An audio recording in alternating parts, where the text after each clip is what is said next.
أعوذ بالله من الشيطان الرجيم بسم الله الرحمن الرحيم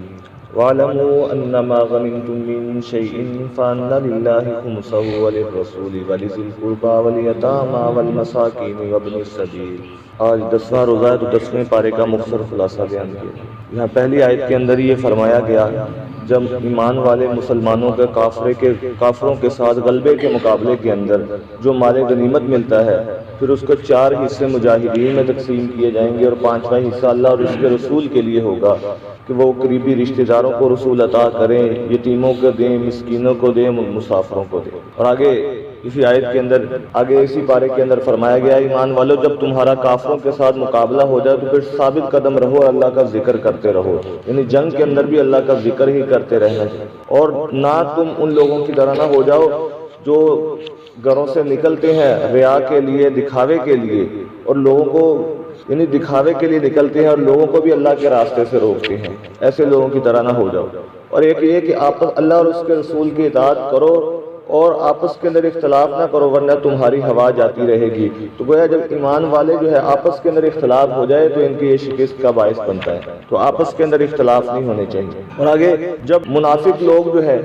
جب صحابہ اکرام نکلے تو منافق لوگ جو ہے اور وہ لوگ جن کے دلوں میں مرض ہے وہ کہنے لگے کہ ایمان والوں کو ان کے دین نے دھوکے میں ڈال رکھا ہے۔ اب انسان اگر نہ نکلے تو یہ بزدل کہتے ہیں، اگر نکل جائے تو کہتے ہیں یہ تکبرانہ انداز کے اندر نکل رہے ہیں۔ آگے اسی پارے کے اندر فرمایا گیا اللہ رب العزت اس وقت تک کسی قوم کی حالت کو نہیں بدلتے جب تک وہ خود اپنے حالات کو نہیں بدلتے۔ اسی کو شاعر مشرق نے کہا تھا خدا نے آج تک اس قوم کی حالت نہیں بدلی، نہ ہو خیال جسے خود اپنی حالت بدلنے کا، یعنی جب خود اپنی حالت نہیں بدلتے اللہ رب العزت بھی ان کی حالت کو نہیں بدلتے۔ اور فرمایا تم جو ہے جنگ کی تیاری کرو، ہمیشہ جنگ کی تیاری کے اندر رہو، دشمنوں کے مقابلے دفاع کے لیے ہر وقت تیار رہو، اور یہ اللہ اور تمہارے دشمن جو ہے وہ اس سے پھر جو ہے وہ خوف زدہ رہیں گے اور تم نہیں جانتے، اللہ رب العزت جانتے ہیں۔ اور آگے فرمایا کہ اگر وہ صلح کرنا چاہیں تو تم بھی صلح کے بازو جھکا دو۔ تو گویا اسلام جو ہے ہر وقت جو ہے اسلام تو ویسے ہی امن کا دین ہے، تو جب کوئی کافر جو ہے وہ صلح کرنا چاہے، معاہدہ کرنا چاہے تو فرمایا تم بھی ان سے معاہدہ کرو۔ اگر جو ہے وہ آپ کے ساتھ آپ کو دھوکہ دینے کا ارادہ کریں تو پھر اللہ رب العزت آپ کو کافی ہے اور اللہ آپ کی مدد کریں گے اور ایمان والوں کی مدد کریں گے۔ اے نبی اللہ رب العزت آپ کو کافی ہے اور جنہوں نے آپ کی اتباع کی ایمان والے وہی آپ کے لیے کافی ہیں۔ اور اے نبی جی آپ کافروں کو اے نبی جی ایمان والوں کو آپ جہاد پر ابھارتے رہیے، اور اگر کافروں کی تعداد تم سے دگنی بھی ہو پھر بھی آپ مقابلہ کریں۔ اور آگے فرمایا کہ اے نبی جی وہ لوگ جو ہے جو ایمان لائے اور ہجرت کی اور جہاد کی اپنے مالوں کے ساتھ اور اپنی جانوں کے ساتھ اللہ کے راستے میں، اور وہ جنہوں نے ان کو ٹھکانہ دیا اور نصرت کی، یعنی مہاجر اور انصار دونوں یہ آپس کے اندر ایک دوسرے کے دوست ہیں۔ اور آگے کافر جو ہے وہ ایک دوسرے کے دوست ہیں، الکفر ملت واحدہ، سارے کے سارے کافر ایک دوسرے کے دوست ہیں۔ اور آگے سورۃ برات جو ہے سورۃ توبہ، اس کو شروع کے اندر آغاز کے اندر بسم اللہ نہیں لکھی گئی، اس کی وجہ یا تو ایک یہ ہے مفسرین فرماتے ہیں، یا ایک وجہ تو یہ ہے کہ سورۃ انفال اور سورۃ توبہ کا مضمون ایک تھا، اس وجہ سے بسم اللہ نہیں لکھی گئی۔ دوسری وجہ یہ کہ اس کی پہلی آیت کے اندر ہی اللہ رب العزت جو ہے مشرکوں سے برات کا اعلان کر رہے ہیں، اس لیے شروع کے اندر بسم اللہ نہیں لکھی گئی۔ اور آگے یہاں جو ہے مشرکین کو 4 ماہ کی مہلت دی گئی، اگر 4 ماہ تک جو ہے وہ ٹھیک ہو جاتے ہیں تو ٹھیک ہے، ورنہ جو ہے ان کے ساتھ پھر جہاد کیا جائے گا۔ 4 ماہ کی ان کو مہلت دی جائے اور پھر جو ہے ان کو جزیرہ عرب سے نکال دیا جائے۔ حضرت عمر بن خطاب رضی اللہ تعالیٰ عنہ حضور کے زمانے کے اندر خیبر تک یہودیوں کو پھر نکالا گیا۔ جب حضرت امیر المومنین عمر بن خطاب جب خلیفہ بنے تو پھر انہوں نے پورے جزیرہ عرب کو یہودیوں سے پاک کر دیا، اس لیے کہ اللہ کے نبی کا فرمان تھا اخرج الیہود من جزیرۃ العرب۔ اور آگے فرمایا کہ یہ مشرک جو ہے ان کا کوئی عہد نہیں ہوتا اور یہ لوگوں کو بھی اللہ کے راستے سے روکتے ہیں۔ اور آگے مشرک لوگ جو ہے وہ ان کا کام نہیں ہے یہ کہ وہ مسجدیں بنائیں، ان کا یہ شعار نہیں ہے کہ وہ مسجدیں بنائے، مسجدوں کو آباد کریں۔ ایسے لوگ جو ہے فرمایا مسجدوں کو آباد کرنے والے تو وہ ہوتے ہیں جو اللہ پر ایمان لاتے، آخرت پر ایمان لاتے ہیں اور نماز کو قائم کرتے ہیں اور زکوٰۃ ادا کرتے ہیں، تو ایسے لوگوں کا کام جو ہے فرمایا کہ وہ مسجدوں کو آباد کرنا ہوتا ہے۔ آگے اللہ رب العزت نے ان کی ایک جو ہے وہ خصلت کو بیان کر دیا. وہ یہ کہتے تھے کہ ہم حاجیوں کو پانی پلاتے ہیں, ہم جو ہے مسجد حرام کی تعمیر کرتے ہیں. تو اللہ نے فرمایا کہ حاجیوں کو پانی پلانا اور مسجد حرام کی تعمیر کرنا ان لوگوں کی طرح ہو سکتا ہے جو اللہ پر اور آخرت پر ایمان لاتے ہیں, یعنی ہر اور اللہ کے راستے میں جہاد کرتے ہیں. ہرگز نہیں ہو سکتا. صرف جو ہے مسجد کی تعمیر کر لی یا صرف حاجیوں کو پانی پلا دیا اور اللہ پر ایمان نہ لائے, یہ آپس کے اندر برابر نہیں ہو سکتے. اور آگے فرمایا کہ وہ لوگ جو ایمان لائے اور ہجرت کی اور جہاد بھی کی اللہ کے راستے میں, مالوں کے ساتھ بھی اور جان کے ساتھ بھی, تو اللہ کے پاس ایسے لوگوں کے لیے بڑا اجر ہے. اور آگے فرمایا کہ اے ایمان والو, تم نہ بناؤ اپنے باپ کو, اپنے بھائیوں کو دوست نہ بناؤ اگر وہ کفر کو ایمان پر ترجیح دیں. یعنی اگر کفر کو ایمان پر ترجیح دے پھر ایسوں کو دوست نہ بنائے, چاہے وہ تمہارے رشتہ دار ہی کیوں نہ ہوں. اور آگے اللہ رب العزت نے اس آیت کے اندر فرما دیا, قل اے نبی کہہ دی, قل ان کان آباؤکم, اگر تمہارے باپ, و ابناؤکم تمہارے بیٹے, و اخوانکم تمہارے بھائی, و ازواجکم اور تمہاری بیویاں, و عشیرتکم اور تمہارا قبیلہ, و اموال اقترفتموہا اور تمہارا وہ مال جو تم نے کمایا ہے. یعنی جو انسان نے مال کمایا ہوتا ہے وہ انسان کو بڑا محبوب ہوتا ہے. ایک یہ کہ وہ وراثت کے اندر مل جائے باپ دادے کی, اس کی اتنی قدر نہیں ہوتی. ایک جو اپنی محنت سے کمایا ہو, فرمایا وہ بڑا محبوب ہوتا ہے. اور ایسی تجارت جس کے اندر تمہیں نقصان کا خوف ہو کہ میری تجارت کو نقصان نہ ہو, اور ایسے گھر جن کو تم پسند کرتے ہو, اگر وہ تم کو اللہ اور اس کے رسول میں, اللہ اور اس کے رسول سے اور اللہ کے راستے میں جہاد کرنے سے زیادہ محبوب ہے, تو فرمایا پھر تم انتظار کرو اللہ کے فیصلے کا, اللہ کے عذاب کا انتظار کرو. تو معلوم ہو گیا کہ یہ ساری چیزیں, باپ اولاد جو ہے ان سے محبت بعد کے اندر ہے, اللہ اور اس کے رسول سے محبت زیادہ ہونی چاہیے. اس لیے حضرت عمر رضی اللہ تعالیٰ عنہ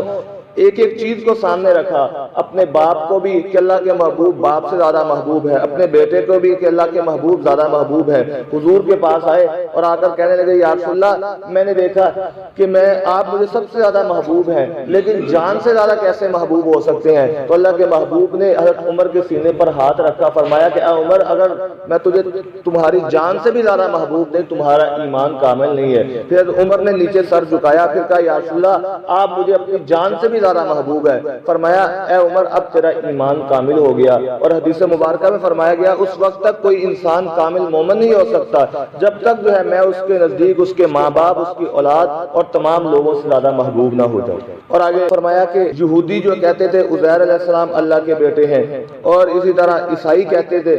کہ عیسیٰ علیہ السلام اللہ کے بیٹے ہیں, یہ ان کی منہ کی باتیں ہیں, یہ وہ جھوٹ بولتے ہیں. اور آگے فرمایا اے ایمان والو, یہ مشرک ناپاک ہیں, یہ مسجد حرام کے قریب بھی نہ جائیں, اس سال کے بعد قریب بھی نہ جائیں. 9 ہجری کو یہ اعلان کر دیا گیا. پہلے جو ہے وہ مشرک مسجد کے اندر آ جاتے تھے, مسجد حرام کے اندر بھی آ جاتے تھے. آپ صلی اللہ علیہ وسلم 9 ہجری کے اندر جو ہے جب حضرت ابو بکر صدیق رضی اللہ تعالیٰ عنہ کو امیر بنا کر بھیجا حج کی طرف جو ہے, تو اس وقت یہ اعلان کر دیا گیا کہ آج کے بعد جو ہے کوئی بھی کافر جو ہے وہ مسجد حرام کے اندر نہیں آئے گا. اور آگے یہ یہودی عیسائی جو ہے انہوں نے اپنے احبار جو تھے, وہ اپنے جو راہب جو تھے, ان کو اللہ کے علاوہ اپنے دوست بنایا ہوا تھا, رب بنایا ہوا تھا کہ یہی ہمارے سارے کام کرتے ہیں. اور فرمایا یہ لوگ ارادہ کرتے ہیں کہ اللہ کے نور کو اپنے منہ کے ساتھ بجھا دیں, حالانکہ اللہ تو اپنے نور کو پورا کر کے رہے گا اگرچہ کافر اس کو ناپسند کرے. اور آگے فرمایا وہی ذات ہے جس نے آپ کو رسول بنا کر بھیجا, ہدایت دے کر اور دین حق دے کر, تاکہ یہ دین جو ہے تمام ادیان پر جو ہے وہ غالب آ کر ہی رہے گا اگرچہ مشرک اس کو ناپسند کرے. تو حضور کا دین جو ہے وہ ہر کچے پکے گھر کے اندر جا کر ہی رہے گا. اور آگے فرمایا کہ اے ایمان والو, یہ جو راہب جو ہیں یہ لوگوں کے مالوں کو کھاتے ہیں باطل طریقے سے, اور لوگوں کو بھی اللہ کے راستے سے روکتے ہیں. یعنی جو مال لے کر جو ہے کام بدل دیتے تھے, اور اسی طرح سونا چاندی جو ہے اس کو چھپاتے ہیں اور اس میں سے خرچ نہیں کرتے, تو ایسے کو دردناک عذاب کی خوشخبری سنا دو. یعنی سونا چاندی بھی ہے اور اس میں سے خرچ نہیں کرتے, اس کی زکوٰۃ نہیں دیتے, تو ایسے لوگوں کے لیے دردناک عذاب ہے. تو معلوم ہوا جو جس کے پاس سونا ہو یا چاندی ہو تو اس پر زکوٰۃ بنتی ہے, تو انسان کو زکوٰۃ دینی چاہیے, ورنہ اگر نہیں دیں گے تو فرمایا قیامت والا دن ہوگا, اسی مال کو تپایا جائے گا گا اور تپا کر جو ہے فرمایا انسان کی پشتوں کو اور اس کی پیشانی کو داغا جائے گا، تو انسان کہے گا کہ یہ کیا ہے؟ تو کہا جائے گا یہ وہی مال ہے جس کو تو گن گن کر رکھا کرتا تھا، آج اس کی زکات نہیں دی تو قیامت والے دن یہی مال انسان کے لیے وبال بن جائے گا۔ اور آگے فرمایا جب سے آسمان اور زمین قائم ہوئی ہے، آسمان اور زمین کو بنایا ہے، 12 مہینے اس وقت سے ہی ہیں، اور 4 مہینے اللہ کو بڑے محبوب ہیں، جن میں سے ذی القعدہ، ذی الحجہ، رجب اور محرم، کہ ان کے اندر جو ہے جنگ کرنا بھی حرام ہے۔ اور آگے فرمایا اے ایمان والو، جب تمہیں کہا جائے کہ اللہ کے راستے کے اندر جو ہے نکلو تو پھر تم زمین کے ساتھ نہ چمٹو، کیا تم دنیا کی زندگی کو آخرت پر ترجیح دیتے ہو؟ دنیا کی زندگی تو بڑا مختصر سا سامان ہے۔ اور آگے جب آپ صلی اللہ علیہ وسلم کو ہجرت پر مجبور کیا گیا، حضرت ابوبکر صدیق رضی اللہ تعالیٰ عنہ کی رفاقت کے اندر غار ثور کے اندر حضور تشریف لے گئے، تو وہاں جو ہے اللہ رب العزت نے فرمایا کہ اگر تم جو ہے اگر ایمان والو اگر تم میرے رسول کی مدد نہیں کرو گے، تو اللہ نے تو ان کی مدد اس وقت بھی کی تھی جب کافروں نے ان کو مکہ سے نکلنے پر مجبور کیا، تو ان کے جو ساتھی ابو بکر صدیق رضی اللہ تعالیٰ عنہ نے کہا تھا، آپ نے فرمایا اپنے صحابی سے یعنی ابو بکر صدیق سے، لا تحزن، کہ غم نہ کر، بے شک اللہ ہمارے ساتھ ہے۔ تو اس سے معلوم ہوا کہ ابو بکر کی صحابیت جو ہے وہ قرآن پاک سے ثابت ہے، یہ وہ واحد صحابی ہیں کہ جن کا صحابی ہونا قرآن پاک کے اندر ذکر کر دیا گیا۔ تو جو ابو بکر صدیق کو فرمایا ان کے ایمان پر شک کرتے ہیں معاذ اللہ، تو گویا وہ قرآن پاک کی آیت کا انکار کرنے والے ہیں۔ اور آگے فرمایا تم اللہ کے راستے کے اندر نکلو جس حال کے اندر بھی ہو، اور جہاد کرو مالوں کے ساتھ، جانوں کے ساتھ بھی اللہ کے راستے کے اندر۔ اور آگے فرمایا کہ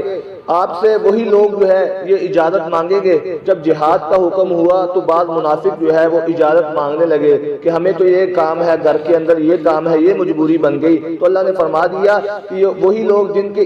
جن کے دلوں کے اندر شک ہے وہی آپ سے اجازت مانگتے ہیں، اور ایمان والے مخلص کبھی آپ سے اجازت نہیں مانگیں گے۔ اور آگے جو ہے 8 چیزیں جو ہے زکوٰۃ کے مصارف جو ہیں وہ بیان کر دیے گئے۔ 8 چیزیں رمضان کے اندر اکثر لوگ زکوٰۃ دیتے ہیں۔ فرمایا زکوٰۃ جو ہے وہ فقراء اور مساکین کو دی جائے، والعاملین، اور فقراء کو دی جائے، مساکین کو دی جائے، والعاملین علیہا، اور اسی طرح جو زکوٰۃ لینے پر پہلے مقرر ہوتے تھے، اور فرمایا کہ ان کو دی جا سکتی ہے، والمؤلفۃ قلوبہم، اور تالیف قلب کے لیے۔ یہ پہلے جو ہے یہ تالیف قلب کے لیے حضور صلی اللہ علیہ وسلم کے زمانے کے اندر بعض کافر ہوتے تو ان کی تالیف قلب کے لیے، تاکہ ان کے ساتھ جو ہے کچھ ہمدردی ہو جائے، اسلام کی طرف ان کو کچھ جو ہے ان کا دل جو ہے اسلام کی طرف آ جائے، تو ان کو کچھ مال دیا جاتا تھا۔ لیکن اب جو ہے یہ اجماع امت ہے اس پر کہ اب جو ہے ایسا نہیں کیا جا سکتا۔ اور اسی طرح